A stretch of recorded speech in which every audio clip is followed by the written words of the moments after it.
E existe obrigação de tempo, tipo assim... Porque a mãe fica a maioria do tempo, né? O pai, vou ficar no final de semana, 15 em 15 dias.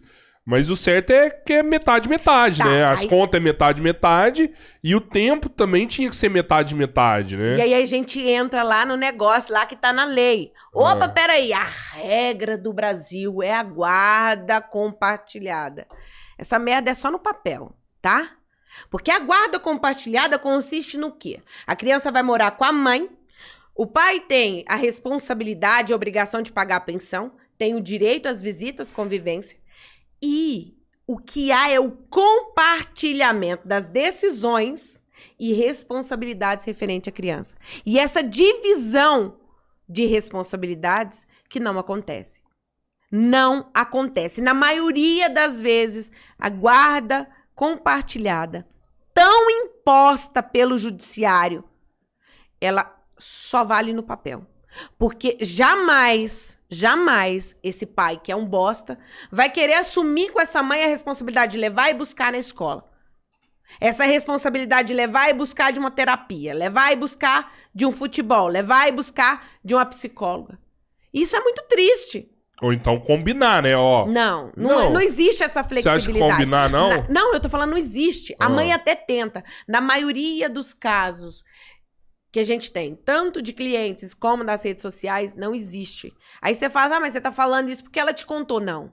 Ela me mandou áudio me provando. Ela printou conversas de WhatsApp me mostrando. Eu já recebi delas áudios de certos pais bostas que, eu vou te ser sincera, é ridículo. O cara xingando ela de puta pra baixo.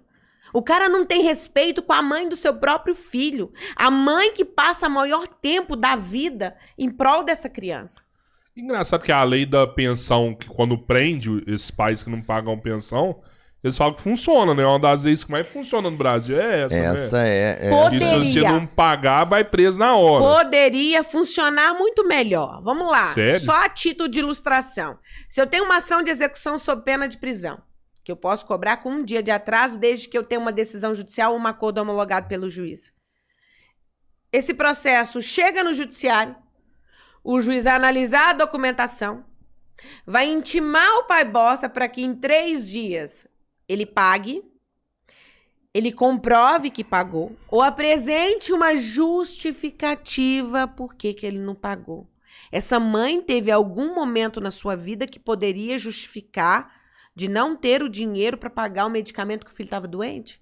Foi dada a essa mãe essa opção de não ter dinheiro? Não.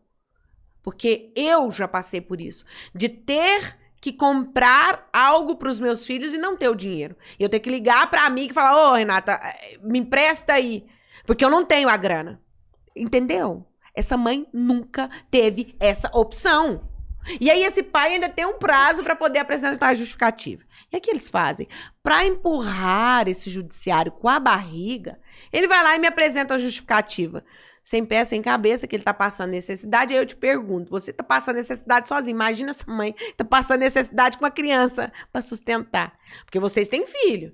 Tem jeito do seu filho comer só arroz com feijão todo dia? Não tem. Porque você vai no mercado com ele, ele quer alguma coisa, ele quer uma bolacha, ele quer um Danone, ele quer uma fruta. Entendeu? E não tem. Você simplesmente não tem. E daí o judiciário dá esse prazo para justificativa. Depois dessa justificativa, o processo volta para a mão do juiz.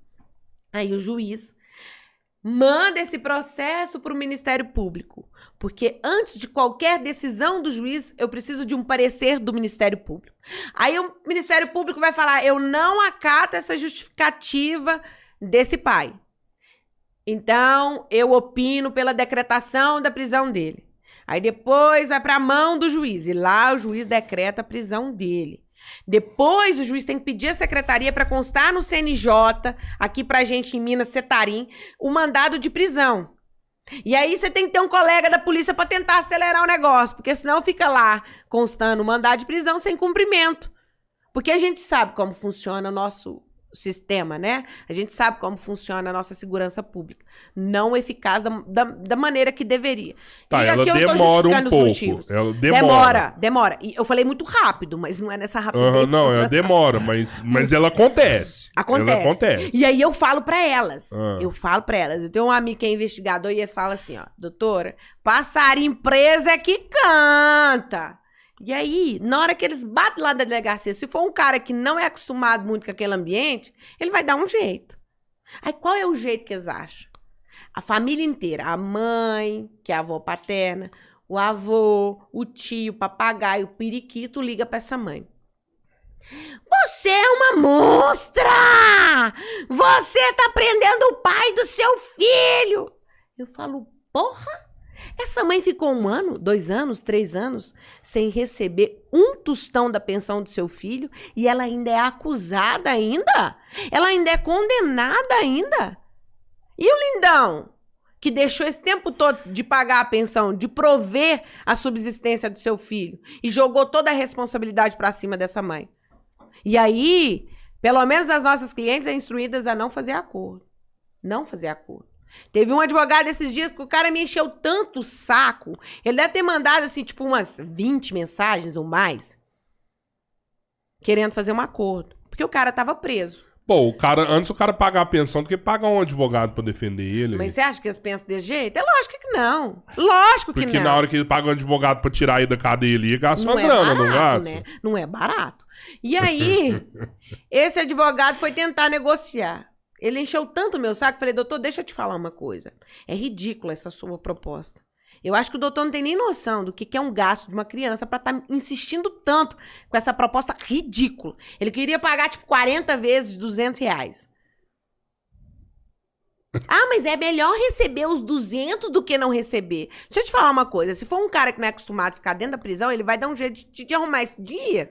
Com a agiota. Mas aí você tem que negocia um rio no mercado negro. Você tem que medir esse cara, porque às vezes você corre o risco de deixar... Porque depois de 3 meses, essa 90 dívida... dias. Mas essa dívida não morre. Ela não morre? Não morre. Ele não fica zerado com a... O juiz pode decretar a prisão até 90 dias. Beleza, daí ele saiu. Esse valor de pensão que você estava executando, que deu causa à prisão dele, depois você pode cobrar pelo rito de penhora, expropriação.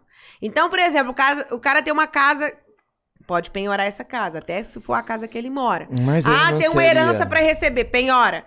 Tem um dinheiro de ação trabalhista, penhora. Não seria pagar em dobro? Porque ele já pagou a dívida dele. Pagou nada. Não pagou. Como preso paga a dívida para a sociedade. Não paga, não. Preso. Nesse caso, não. Nesse caso, é incoerente eu falar que ele ficou preso, né? E ele quitou a sua dívida. Não existe isso. Na questão referente à pensão, que eu estou falando da subsistência de uma criança, esse pai que negligenciou, esse pai que cometeu o crime de abandono material, não é. Senão ia ter vários pais querendo ficar presos em 90 dias e zerar. Não, eu até... Sempre zerando, entendeu? Porque... Ainda comendo as minhas custas dentro do presídio ainda. Eu imaginei isso, porque eu não sei de onde me veio essa informação. Isso já existiu ou não? Nunca existiu. É má interpretação, e muitas das vezes essa má interpretação ou essa incoerência em informação é passada, e muitas dessas mães nos procuram nesse sentido, de que ele falou que vai ficar preso lá e depois... Não morre, vai não. Zerar. Você só não pode cobrar pelo rito da prisão. Mas, por exemplo, ele pode saiu hoje, e aí deu, tipo, 1 mês e ele não pagou a pensão, ele pode ser preso novamente, entendeu? E aquele valor daquela dívida... você pode cobrar na ação de execução sob pena de penhora e expropriação.